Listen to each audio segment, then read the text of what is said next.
السلام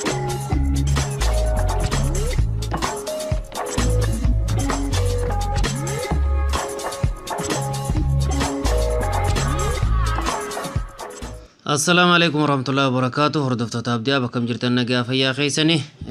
ديبني جرا راس دفني جرا برنوتا ويتا هندا أبدي أبرتي إسني لانا الرا أكاتا شريعة يو سيمي استيسي يو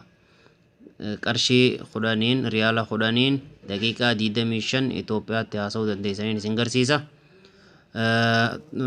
فيديو تيتنا هنگا تمراتي نوردفان سنينجا سندرا غرو أبدي آب سنتني يوتاب سنتني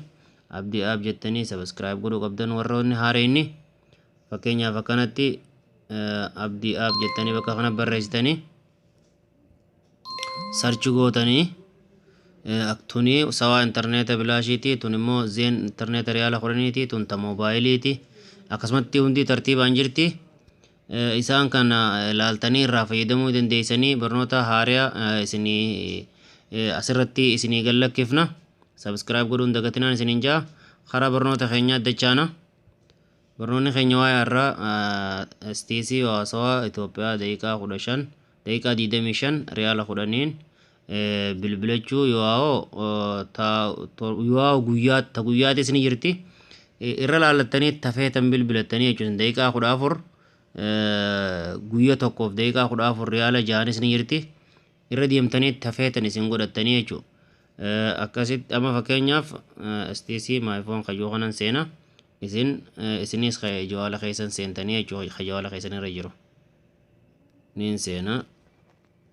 najma 8 godha murabbaa godheetiin okkeetti godhaa jechuudha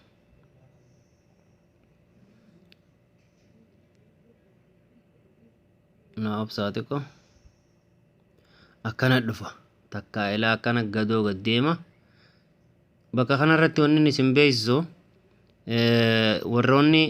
amma fakkeenyaaf lakkoofsa lamarra jirti Itoophiyaa weekly jette lakkoofsa lamarra Itoophiyaa weekly jee jira Itoophiyaa weekly bakka joo kanatti riyaala 10 isinirraa fudhata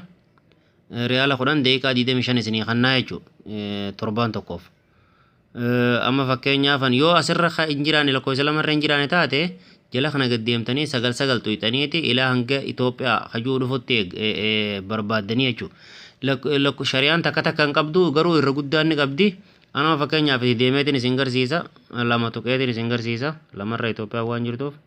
lama sindiin itti godha akkana naan jedha akkuma isin gartan kana enjoy 25 international minute to Ethiopia valid for 7 days only for 10 reals subscribe godhuudhaaf riyaala 10 fudhannee daqiiqaa 25 isinii kennuudhaaf quxuii lakkoofsa tokko tuqii jedha